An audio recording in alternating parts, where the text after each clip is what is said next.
There are people who think Ghana is just a puppet of the US that does everything the US government says. But that is not the case. There have been instances where the government of Ghana has broken from the US. And this video is one of those instances where Ghana broke from the US publicly and we won something big out of it publicly. My name is Nenebi Tony. I'm a Ghanaian writer who lives in the US. On this channel, I like to delve into intellectual explanations of Ghana's position on the world. So subscribe if you want to understand power from the perspective of an African. All right?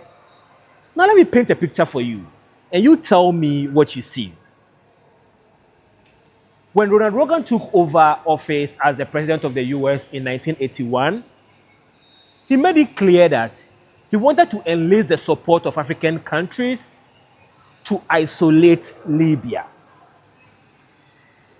Then, in the middle of 1981, the president of Ghana at the time, Hillary Liman, declared that even though Ghana had qualified for the African Cup of Nations, which was going to happen in Libya in 1982, Ghana was going to boycott the AFCON, because we don't want to be seen standing next to Libya. Then, in November 1981, Ronald Reagan publicly declared that Ghana was one of the great friends of the US. We and Ghana, we go way back. And to show you how much Ghana and the US go way back, Ronald Reagan sent the wife of the the wife of the vice president of the US at the time, Barbara Bush, to Ghana. So Barbara Bush came to Ghana in 1981 with the director of the Peace Corps to celebrate the 20th anniversary of the Peace Corps. Of course, Ghana was the first country in the world to receive the Peace Corps in 1961, which was what happened under President Nkrumah and President JFK of the US, right? So all this was to show that the US really appreciated Ghana boycotting the AFCON, because that is what the US wanted us to do.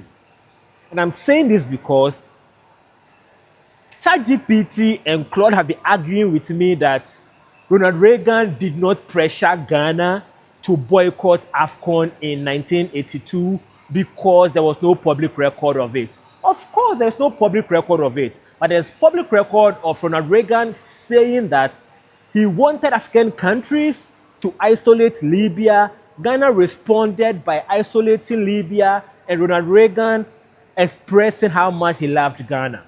2 plus 2, 17. Anyway, but in December 1982, 31st December, President Rawlings led his second coup d'etat, which was his first coup against a democratically elected government, and he overthrew President Liman. And one of the first things Rawlings did was to reverse Ghana's boycott of AFCON 1982. So Ghana went to Libya for AFCON 1982. All right. And guess what happened? Ghana won AFCON in 1982. It was the fourth time Ghana was winning the AFCON, but also the last time Ghana was winning the AFCON. Think about this, right?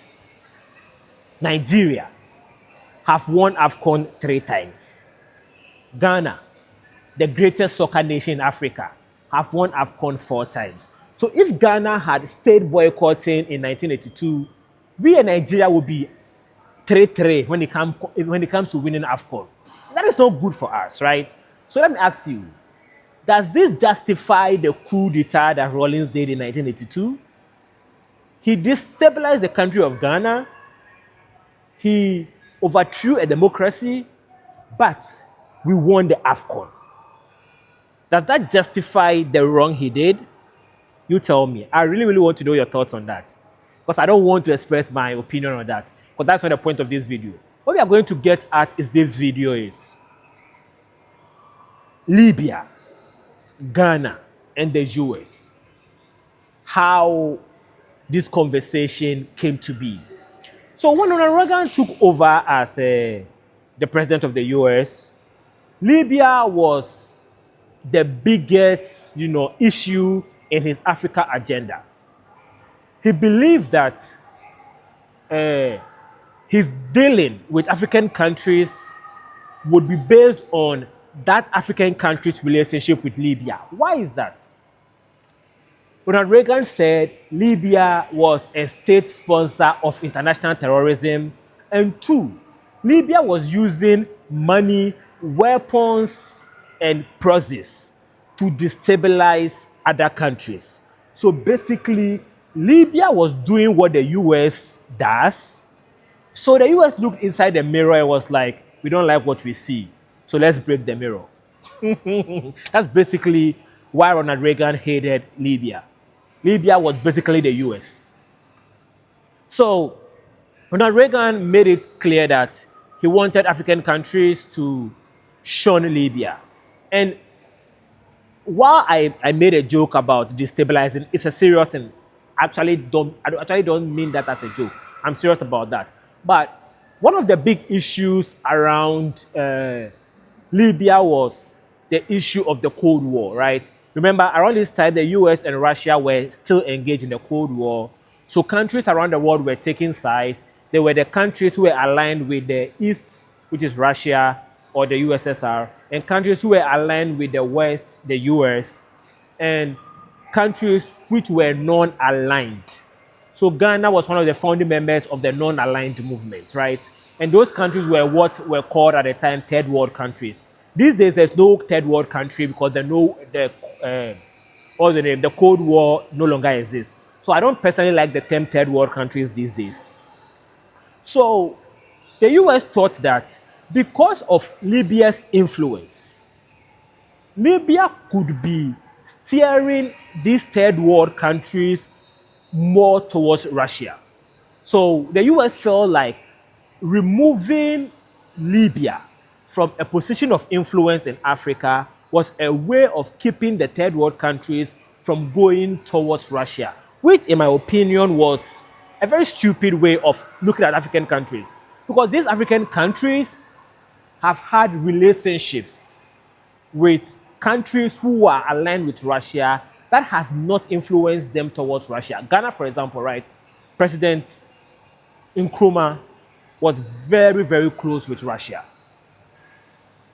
He even had Russian soldiers living with him and working with him in Ghana. And that did not make him join the USSR. Why? Because we are a sovereign country. We align with countries when it serves our interest. And joining the US or the USSR was not in the interest of any African country at this time. So no African country was siding with just one country. Remember I said Ghana was one of the first countries, actually the very first country in the world to receive the Peace Corps. So Ghana was receiving US volunteers in our country. At the same time, we were forming friendships with Russia. And I've used this example several times. I'll use it again. President Nkrumah went to Russia and saw that they were using water to generate electricity. And he thought it was a brilliant idea, so he wanted to implement it in Ghana. So he went to the Western countries, the World Bank, to get a loan to build the Akosomo Dam in Ghana. And the World Bank loan for building the dam was the first ever loan Ghana was taking from the World Bank. So President Nkrumah went to the East and saw an innovation and got money from the West to build it. This is an example of what the non-aligned movement was about. We did not want to be either Russia or US. So Ronald Reagan was being paranoid in this instance. So obviously, President Hillary Liman wanted to be aligned with the US.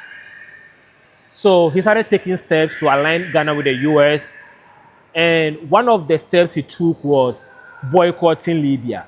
And also, from what I understand, Around this time, Ghana and Libya were having some other diplomatic issues. So that even strengthened his position to boycott AFCON. But the footballing community in Ghana did not like it. You have political issues with Libya. What has that got to do with us? There have been instances where politics have affected football. But a lot of times, footballers don't like that when politics affects football. There were the issue of Austria and Germany. When Germany took over Austria, Austrian footballers, they don't like the fact that they didn't get to go to the World Cup as a sovereign country because Germany had taken over their country. Footballers just want to play football. Most sports people don't really care too much about politics. Most sports people just want to shut up and dribble. So they did not like this. They did not care either the US or Libya or Ghana. They did not care. They just wanted to play the game. So when Rollins took over, they went to him was like, yo, what Lehman said, we don't like it. And Rollins was like, you know what? I agree with you. Guess what? Rollins himself wanted to have a relationship with Libya. And Rollins himself said that Lehman's approach towards Libya was too much in line with the Western mood of Libya. Rollins don't like that Lehman was tilting Ghana way towards the Western, way of looking at politics in Africa. Rollins did not like it. So Rollins reversed the boycott. Ghana went to AFCON in 1982. A lot of African countries boycotted as well, which tells you that there was some pressure on these African countries to boycott. It wasn't because they loved the US so much.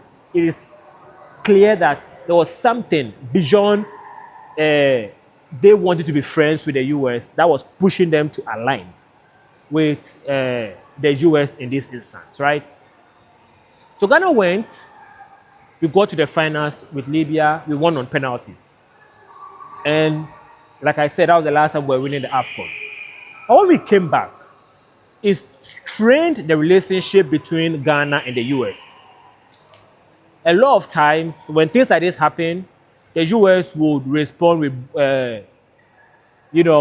attacks and all that. But from what we understand, the US had some spies in Ghana. I think I've made a video about this before.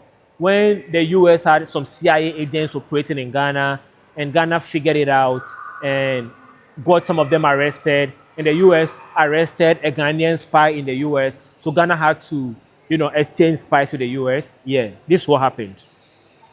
So when Rollins took a stance against the US, Rollins publicly declared his love for Gaddafi. I believe Gaddafi came to Ghana around that time, and Gaddafi's Green Book was accepted in Ghana. My dad told me that he took my mom to go hear Rollins speak, and Rollins said, what builds a country is the mindset, and the reason why Libya is successful as they are at the time, and Ghana is not as successful as Libya, is the mindset of the people of Libya. And that if we took the people who were in Ghana to Libya, and took the people who were in Libya to Ghana, within 10 years, Ghana was going to become like Libya, and Libya was going to become like Ghana, because it's not about the resources, it's about the mindset.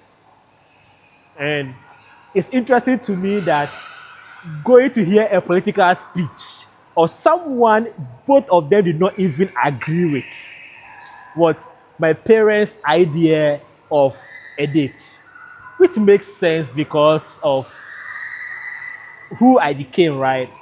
I like to engage with people I don't necessarily agree with. And I believe it comes from being raised by parents like that, Anyway, so Libya became a drawing issue for Ghana in the US.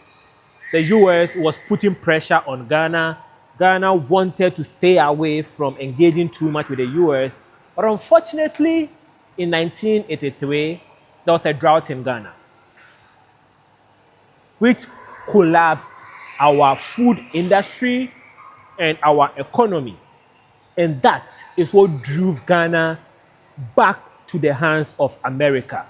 That is the subject of the next video, I will talk about Ghana's relationship with the US. We are going to talk about how Ghana, under President Rawlings, went from standing up to the US and winning AFCON in the process to going back into the hands of America. So subscribe if you want to hear the story of what happened in 1983. All right? My name is Nenebi Tony. Subscribe, like I said, and also leave comments. And there's something called hype, right? You click on hype to let people know that you enjoyed what I talk about in this video. Really, if you enjoyed it, hype this video. All right? We'll talk later.